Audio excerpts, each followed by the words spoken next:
Uma boa tarde a todos e todas. Tendo o número regimental, declaro abertos os trabalhos da Comissão Parlamentar de Inquérito, Violência contra Jovens, Negros e Pobres. Informo aos senhores parlamentares que estão disponíveis cópia das atas da 7ª reunião ordinária da comissão. Indago ao plenário se há necessidade de leitura da ata. Peço dispensa da leitura da ata. A pedido do deputado delegado Edson Moreira, está dispensada a leitura da ata. Em discussão a ata, não havendo quem queira discutir, coloco em votação. Os deputados que aprovam permaneçam como estão. Aprovados. Expediente. Informo que foram indicados para fazer parte desta comissão os deputados Osmar Terra, do PMDB do Rio Grande do Sul, nosso querido relator da política sobre drogas, e doutor Jorge Silva, do PROS do Espírito Santo, também foi membro com a gente na Comissão Especial de Enfrentamento às Drogas e do programa Crack é Possível, e depois presidente da comissão. Obrigado, deputado Jorge, sejam bem-vindos. Vamos passar para a votação e apreciação dos requerimentos, né? Depois voltamos para a ordem do dia com a audiência pública. Submeto a apreciação da comissão os seguintes requerimentos. O requerimento número 19/2005 é do senhor Wilson Filho, requer deslocamento da Comissão Parlamentar de Inquérito com a finalidade de realizar audiência pública no prédio da Assembleia Legislativa do Estado da Paraíba, em João Pessoa. Como ele não está presente, né, mas nós já aprovamos, na verdade, audiência pública em todos os estados brasileiros, né? Então, eu pergunto ao deputado delegado Edson Moreira se quer subscrever e defender a apreciação do requerimento, porque já está na pauta, né, já voltou à pauta, então a pedido do deputado delegado Edson Moreira, vai fazer a subscrição do requerimento. Com a palavra, deputado delegado Edson Moreira. É sobre o meu... Do deputado Wilson Filho. É de suma importância esse requerimento para que nós possamos enriquecer ainda mais os nossos conhecimentos e aprofundarmos nessa investigação para descobrir realmente a profundidade desses homicídios, esses crimes, esses desaparecimentos. Então, rogo pela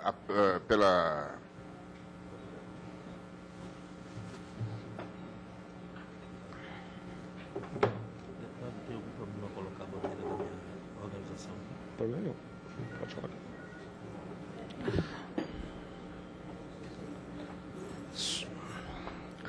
O senhor Hamilton Borges quer colocar a bandeira da organização dele.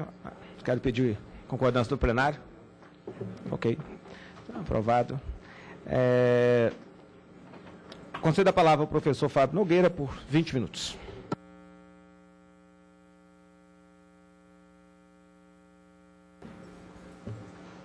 Bem, boa tarde a todos e todas que estão presentes aqui. Quero agradecer o convite para participar dessa audiência, né? Aqui na figura do senhor presidente da comissão, deputado Reginaldo Lopes, da relatora Rosângela Gomes. Meu nome é Fábio Nogueira, eu sou militante, sou professor universitário, sociólogo, sou professor da Universidade do Estado da Bahia e militante da organização Círculo Palmarino, que é uma entidade, uma organização do movimento negro. Então, a minha fala vai no sentido de recuperar aspectos, né, do ponto de vista histórico, econômico, social, que ajudam a explicar esse processo que a gente assiste, né, no Brasil do extermínio, né, sistemático, né, da população jovem e negra.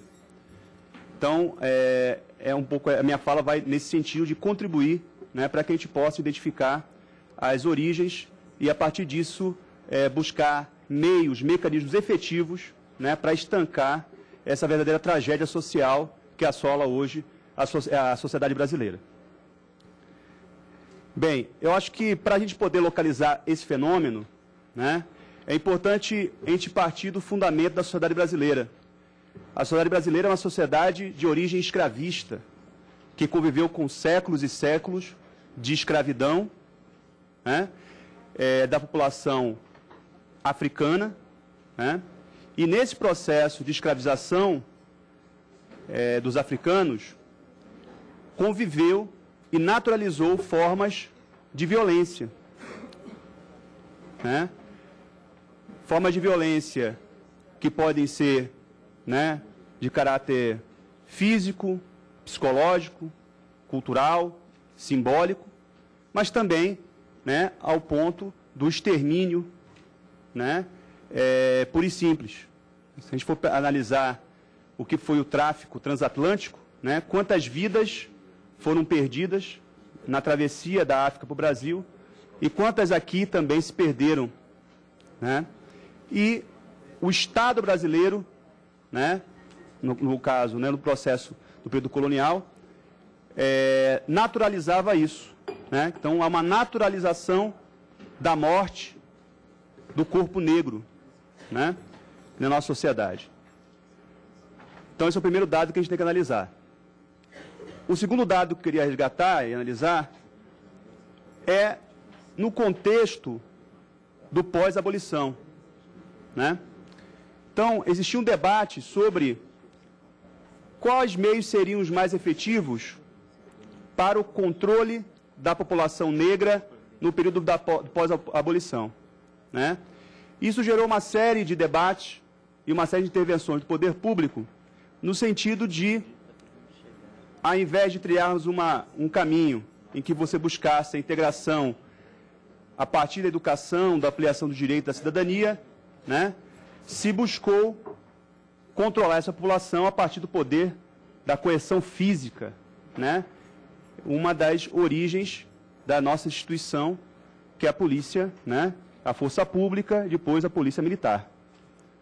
Se a gente for analisar, historicamente, a repressão aos quilombos e quilombolas, né, onde você tem, inclusive, forças ligadas ao Estado brasileiro, o Exército, né, a própria polícia, a força pública, envolvidas nesse tipo de ação. A perseguição a capoeiristas, né, que praticavam a capoeira, e também as tradições culturais de origem africana, o candomblé e outros cultos, e assim por diante.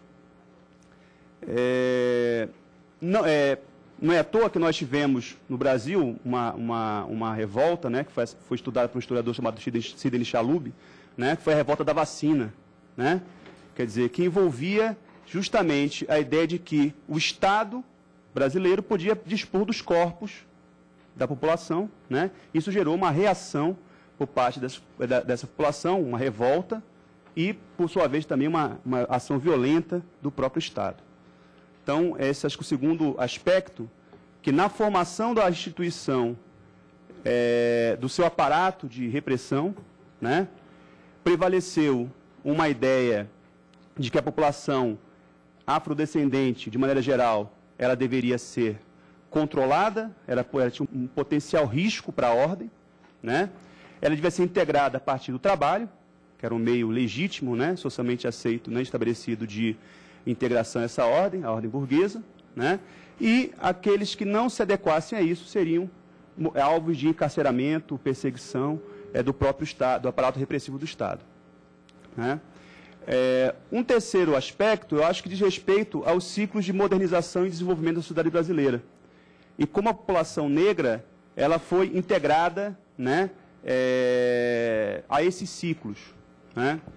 Então, eu queria chamar a atenção para isso, porque, como já foi dito aqui nessa CPI, nessa comissão, né, houve um aumento considerável do número de jovens negros mortos de forma violenta, né, dos últimos 15 anos. E isso coincide com o processo de aumento, crescimento econômico, né, de uma certa prosperidade econômica, né? Então, qual é a relação entre uma coisa e outra, né? Por que isso acontece? Ora, isso acontece justamente porque as cidades, né, se tornaram alvo, né, de um processo de especulação imobiliária e de reorganização do espaço urbano, né, que alguns sociólogos, urbanistas chamam de gentrificação, né? Nesse processo de gentrificação, você tem uma reorganização do espaço urbano em que você, né, a partir de intervenções do Estado, a partir de políticas públicas do Estado, redefine os usos de determinado espaço, né? Então, isso aconteceu particularmente no período que precedeu a Copa do Mundo, né? Agora temos as Olimpíadas, os mega-eventos, né? Um conjunto de intervenções do Estado, a partir de políticas públicas, investimentos estatais, né? Que buscam reorganizar o espaço urbano, mas que tem sua contrapartida, né? Que é a ação violenta de agentes estatais buscando reorganizar e reordenar o espaço urbano. Então, você tem um processo que nós do Círculo Palmarino chamamos de faxina étnica, né? Ou de segregação espacial do espaço urbano, onde você tem espaços branqueados e espaços enegrecidos, né? Espaços branqueados, dominados por uma forte intervenção estatal e uma valorização desse espaço, e espaços enegrecidos, onde você tem pouca ação do Estado, a não ser o poder de polícia, né? O poder de coerção física. É com base nisso, né, que a gente observa esse fenômeno, né, do extermínio da juventude negra. Eu queria agregar mais um ponto, que eu acho que é importante a gente considerar, né, que diz respeito a uma política que o Estado brasileiro incorporou como política pública, né, e que diz respeito diretamente ao aparato repressivo. E quando eu digo aparato repressivo aqui, é óbvio que a gente está pensando do ponto de vista da coerção, mas a função não é apenas essa, né? Quer dizer, a gente tem que pensar a segurança pública quanto um direito social, né? E que a polícia ela tem que ter uma outra missão institucional que não apenas o poder de repressão, né? Mas esse é um debate que a gente vai, né, vai ter que aprofundar. O Estado o Brasil adota a política que se inicia nos Estados Unidos com o governo Nixon, né, de guerra às drogas. Então, acho que é importante também de fazer um balanço de qual foi exatamente, né, o resultado dessa política de guerra às drogas, né? Ela foi efetiva, ela conseguiu diminuir o tráfico de drogas no Brasil, né? Ela conseguiu diminuir o consumo de drogas no Brasil, né? Porque é justamente esta a principal justificativa, né, de agentes do Estado para efetuarem ações violentas com letalidade em territórios enegrecidos, né, justamente buscando o combate ao tráfico de drogas, né, a partir de intervenções nos territórios negros urbanos, a partir das UPPs e outros modelos, né, de intervenção repressiva do Estado. A política de guerra às drogas não só se mostrou um fracasso, né, do ponto de vista da diminuição do consumo das drogas, como também é uma das responsáveis, né, pela morte massiva de jovens negros no nosso país, né? Seja em função das ações do Estado, do seu poder de polícia, seja pelos próprios conflitos derivados do comércio, né, da droga. Então, é necessário a gente fazer essa discussão, né, sobre o proibicionismo, né? Quer dizer, a população jovem negra desse país é quem está pagando com sua vida pela política proibicionista que o Estado brasileiro vem adotando, né, e que se mostrou pouquíssimo efetiva do ponto de vista do controle do consumo e da venda, do comércio de drogas. Então, esse é um ponto que eu acho que nós não podemos desconsiderar, né? A ação violenta, ela tem como objetivo o tráfico, ou pessoas que estão associadas ao tráfico, né? E, em cima disso, se justifica, né, como foi o caso recente em Salvador, do Cabula, dos 12 jovens negros que foram assassinados pelo Estado brasileiro, pelo Estado baiano, né, sob a alegação, né, de que seriam traficantes, como se justificasse matar traficantes, né, ao arrepio do Estado Democrático de Direito, né, que é o que reza a nossa Constituição Federal e rege as nossas leis. Então, esse é outro ponto que eu queria chamar a atenção, porque não dá para pensar a redução, né, desses níveis de violência contra os jovens negros sem colocar o dedo na ferida da questão do proibicionismo no Brasil, né? Se é efetivo, se não é, né? E como a população negra vem sendo vítima dessa política. O outro ponto que eu queria destacar é o debate sobre a militarização da polícia, né? Que já existe no interior da polícia, dos policiais, um debate sobre a militarização, né? A Constituição Federal de 88 consagra, inclusive, um resquício do período autoritário, né, da ditadura de 64, a ditadura cívico-militar, que equipara as forças, a polícia a uma força auxiliar das Forças Armadas, né? E opera uma política de repressão, né, de tratar a população, de criminalização da pobreza, né, da pobreza negra em nosso país. Ora, você tem um estatuto militar que rege as polícias, você tem uma missão institucional que em torno da garantia da ordem e não de assegurar o direito da segurança, que é um direito social, né, se organiza como uma força militarizada que tem como objetivo impor de forma violenta a ordem em determinados espaços, em determinados territórios considerados potencialmente perigosos, né? Então, há um problema na própria instituição, na sua origem, do seu fundamento, da sua missão, né? E que deve ser revisto pelo Estado brasileiro, né? Quer dizer, a luta pela desmilitarização, ela é importantíssima para a gente apontar um outro modelo de segurança pública que passe pela valorização e a defesa dos setores mais vulneráveis da sociedade brasileira, né? As mulheres, os negros, os homossexuais, tá certo? Enquanto nós considerarmos que a atual estrutura dá conta, né, nós pouco vamos avançar. É necessário rever a forma como as polícias se organizam e, sobretudo, a formação do policial militar, né? Na Bahia aconteceu isso, no Rio de Janeiro também, caso de policiais recrutas que morreram em treinamento. Isso também deve ser objeto de apuração e investigação, né?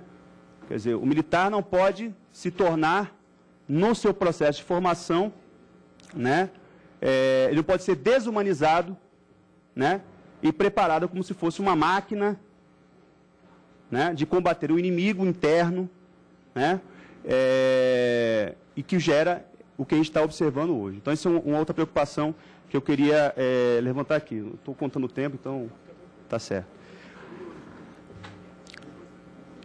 Este é um ponto que eu também considero importantíssimo, né, para a gente possa avançar numa política que seja efetiva do ponto de vista de, como eu disse no começo, conter essa verdadeira tragédia social, né, que o movimento negro, diga-se de passagem, desde a década de 70, o movimento negro unificado, o MNU, né, tem documentos que falam sobre essa questão, né, tem um documento político que fala sobre a questão do extermínio, né, quer dizer, da criminalização da população pobre, negra, e dos efeitos que isso tem para a população afrodescendente, quer dizer, como uma das faces do racismo institucional presentes em nosso país. Outro aspecto que eu acho importante dizer é que nós vivemos uma democracia e vivemos um Estado democrático de direito limitado.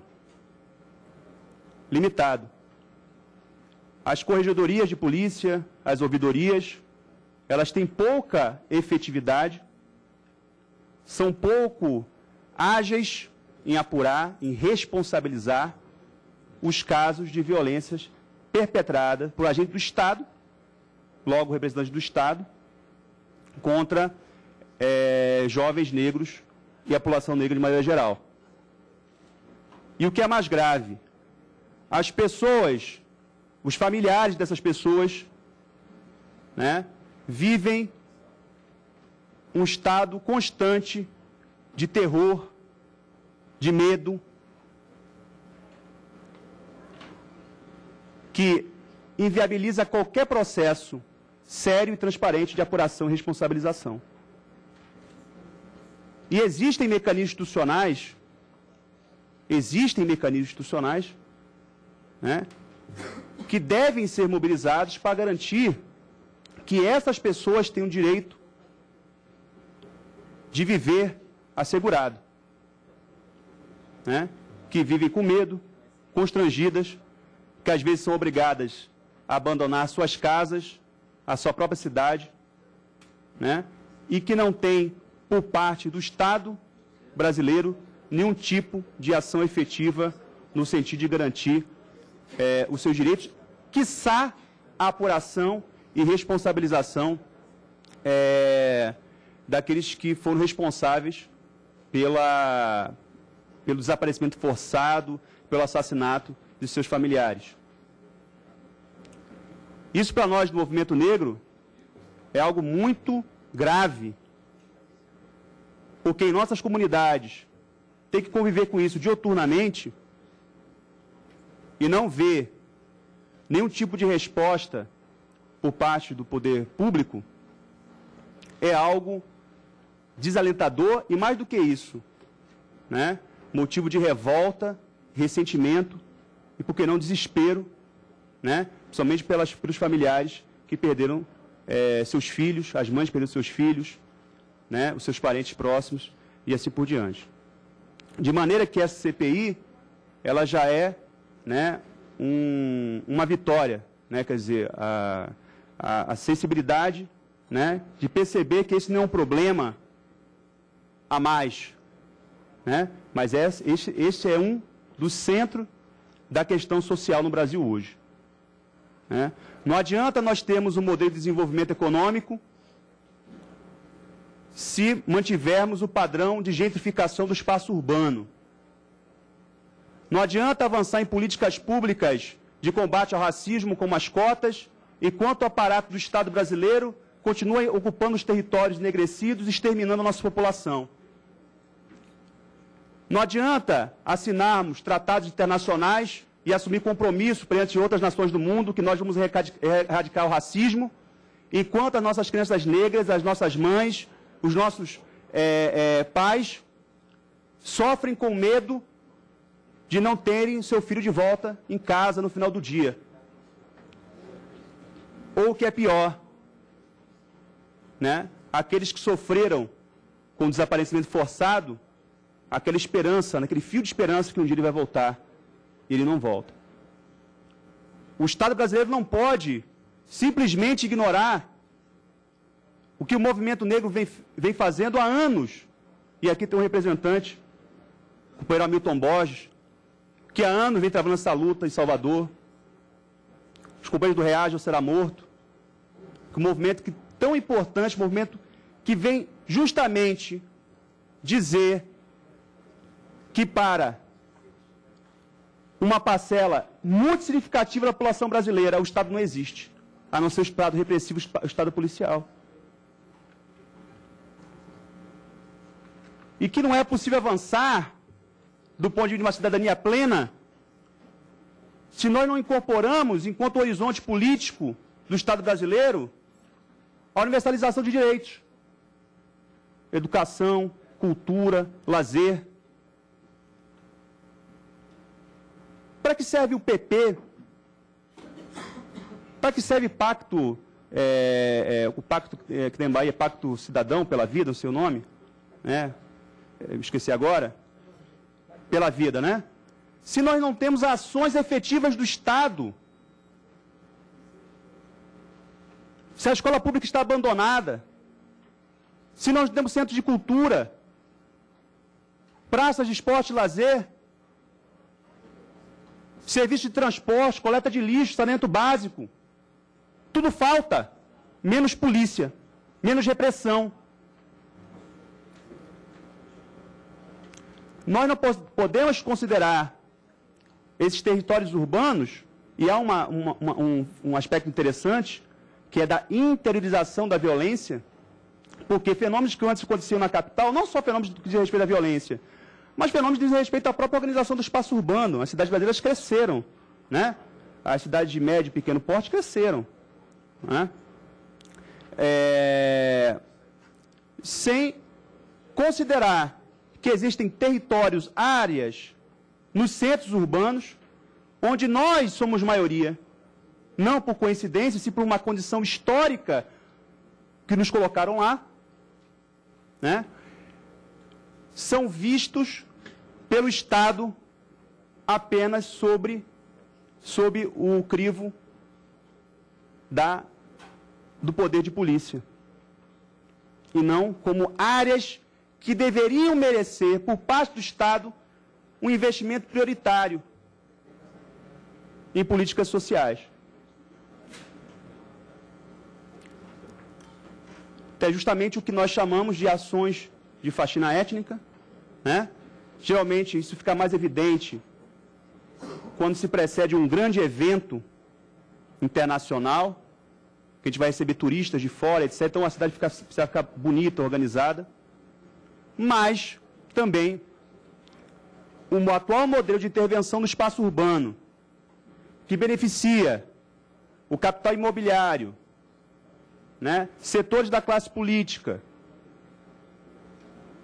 e do próprio Estado,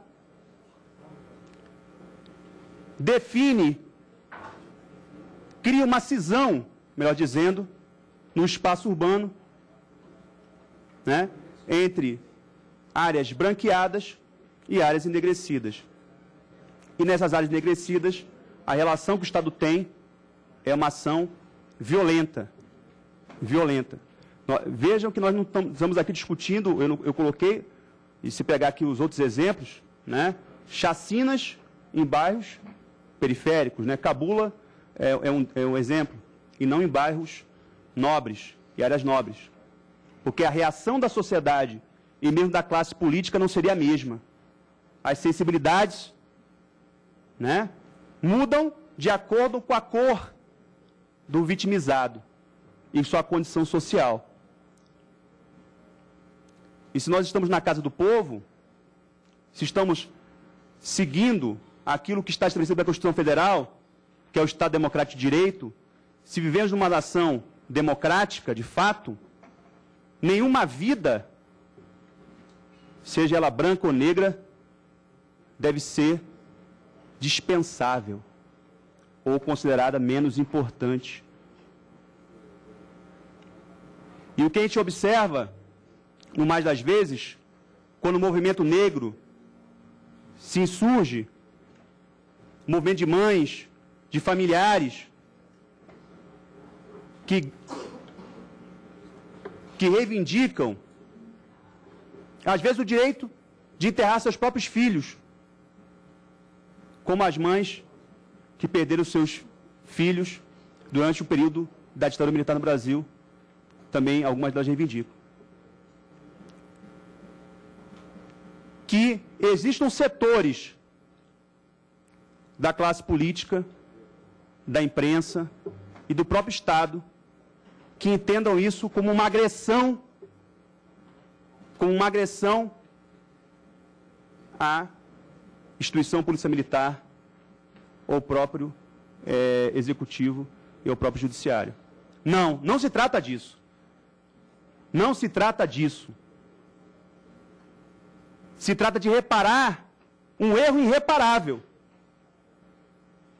Se trata de cobrar a cidadania que nos foi negada e que é obrigação do Estado brasileiro oferecer.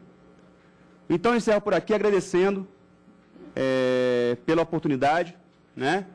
E espero que o que eu disse aqui, assim como outros, né, também que foram chamados e ouvidos, possa contribuir e sensibilizar os nossos parlamentares para a necessidade de corrigir imediatamente, de frear imediatamente a atual política de extermínio de jovens negros que só vem aumentando dia após dia em nosso país. Muito obrigado.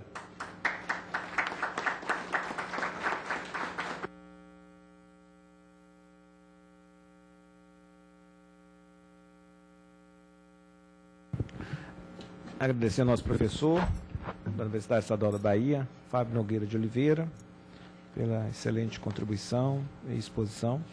Quero passar a palavra ao nosso próximo convidado, né, sou Hamilton Borges, coordenador do Movimento Reage ou Será Morto, por 20 minutos.